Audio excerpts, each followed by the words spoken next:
Hello, everyone. We're the Good Doctors of Abbey Research. I'm Dr. Kristen. I'm Dr. Erin. You are super duper welcome to our YouTube channel, where we talk about popular and lived culture from our distinct perspective as two social scientists with PhDs. We're educators who are passionate about empathy and inclusivity, and we try to kind of draw parallels and explain all of those things through our YouTube channel and a lot of other work that we do. We love conversations, not only with each other, but with y'all too. So please like and subscribe and do all of the YouTube-y things so that we can keep this conversation going. This video is an example of our commitment to popular cultural analysis from our unique perspectives. Anything pretty much available on a streaming service, we even rent stuff, is fair game, but we do tend to focus on stories made by and about women, especially if they tell stories about those women that we haven't yet encountered in popular culture. Today, we are covering episode 2 of the PBS ITV series Miss Scarlet and the Duke, and this episode is titled The Woman in Red. Dr. Kristen, what happened in The Woman in Red? I mean, too long, didn't read. Eliza finds out that there are gay men and that one of them died.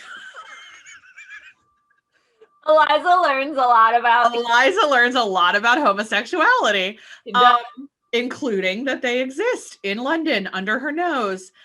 And she knows one of them. Oh my gosh. So there's some machinations with the plot of like she and Rupert, who is the potential suitor from the last episode, who I clocked as gay from moment 0. So I was curious where they were going to go with this. He was being coded gay, I should say. They kind of enter into a business arrangement in a certain way. Mm-hmm. And he becomes her benefactor and all that kind of stuff. And so they spend a lot more time together. Throughout the series, Rupert comes out of his shell more as Miss Scarlet trusts him more and gives him more of a thing. There's a lot of drama between Miss Scarlet and Rupert's mother, because Rupert's mother is every stereotype of a strong Harridan Victorian mama that you think of. So there's all that stuff. There's more development of her relationship with Duke. There's her being in inappropriate places and giving him a coronary about it, like the mortuary that she just like shows up in. I love the mortuary guy that he's like, this cannot be here. And Eliza's just like looking at the body, like, what is your drums? This is most unorthodox. Yeah. Yeah. So a lot of like reminders throughout the entire plot that Eliza is wrong according to society. Yeah.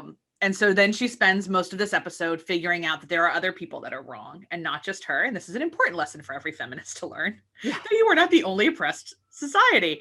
And this also is a increased, in the last episode, we did not mention that she met a man named Moses. Yes. And Moses was originally an antagonist that they have since developed throughout the series, but between episode 1 and 2, they develop, I think she realizes that he's more complicated than she thinks he is. Yeah.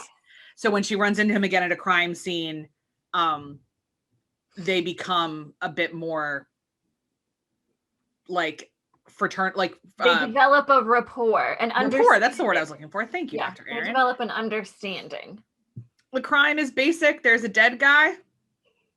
And they on the floor next to a dead guy is an unconscious guy who is holding a knife. And so, of course, obviously, unconscious guy killed dead guy. Yeah. William thinks it's pretty much an open shut case. Eliza goes to the morgue, sees the scar, and is like, can't do that to yourself with the angle. It had to be like, or like the guy that you have is the wrong hand. Can't do that. And the wife of the man who is arrested comes to Eliza and says, I want you to investigate this. My husband didn't do it. He didn't do it. And then the next day, the wife, Eliza, like shows up at the house, and the wife's like, I don't need your services anymore. And so that piques her interest. She's like, yesterday you were so upset that your husband was innocent. He didn't kill this man. And now you're like, it's cool. Let him hang. Let him hang. So she starts to investigate why that happened.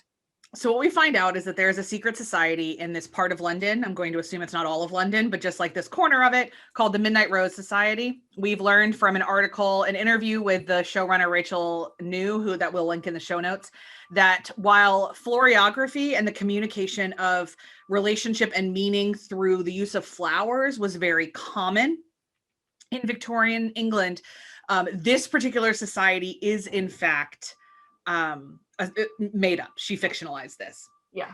But Raise your hand if you knew what the word florography was before we just threw that at you. We didn't. I didn't. No. Learned it from Salon. Thanks so much. So Scarlet notices that a couple men that she's encountering have rose tattoos on their wrists. She finds out that the dead guy owned a bar that was kind of, more people seem to know that he was a gay man. And that was a thing. She finds out that the guy accused of murdering the dead guy was in fact his lover. There's a lot of like, you can see Eliza's eyes going wide, but she's keeping her face very placid as she's learning all of this. And then in what is a really interesting scene that I actually think is probably the most fictionalized thing in the entire thing, she tells Duke what she has found, that he's gay. And I believe that a man in his position would not have responded as empathetically, and he just kind of said like, you have no idea what I've seen, everything's fine. My guess is that with rampant homophobia there would be a little bit more anger there, but I'll take the fantasy that Duke is one of the good guys, so that's fine. But what really it turns out to be is that, so they solve the whole thing. Eliza finds the proves it, gets him off, gets the accused off of being hung.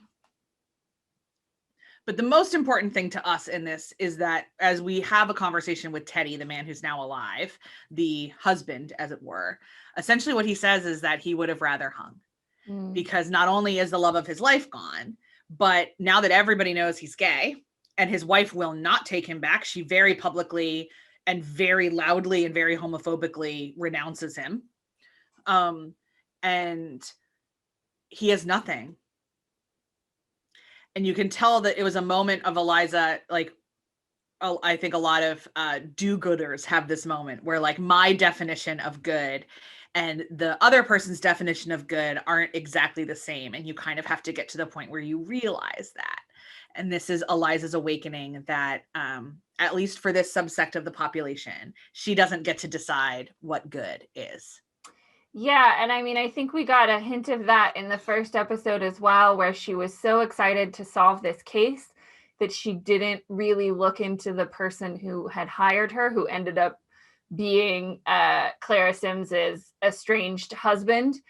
And so the kind of naivete that she exhibits, because she lived a very sheltered life from her father, with her father, to the ways of the world. And I think it's an interesting way to explore that through her naivete.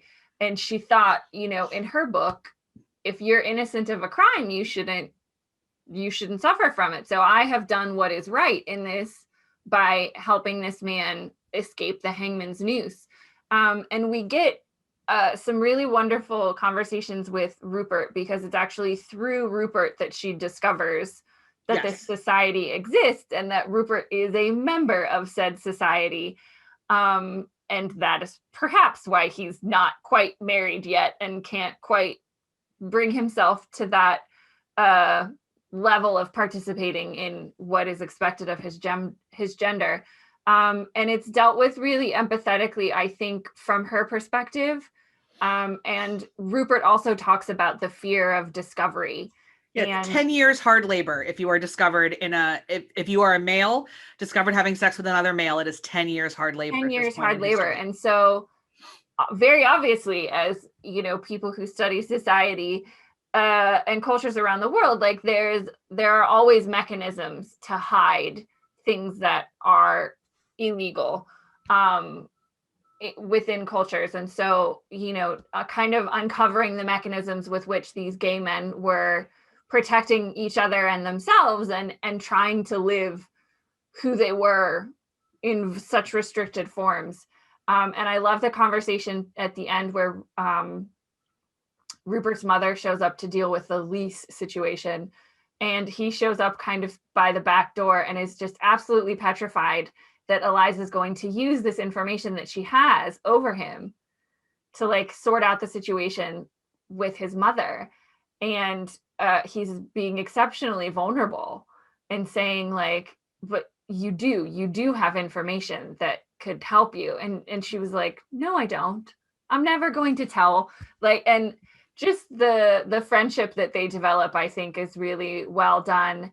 And I don't know, it felt like they were addressing an important part of Victorian society without being stereotypical about it. You know? And without turning it into an after school special. Like, it was just like, this is life. These are humans. And I think the fact that they've positioned Eliza as this naive young woman who thinks she understands the world, but learns she doesn't. And she's very smart, obviously. She's a very good detective, obviously, but that doesn't mean she understands the world. And that's kind of what William, the Duke, is her foil in some of those ways. But I think it's a great way to position the show because in each episode, she gets to learn about human complexity from a fundamentally empathetic perspective. Yeah. And next time, her ethics are going to get even more complicated. Ooh, muddy and waters. Things are going to get a little messy because we're going to look at the English, at the very specifically like English context for the suffrage movement. Oh yeah, it's exciting. We'll see y'all for episode 3. Bye.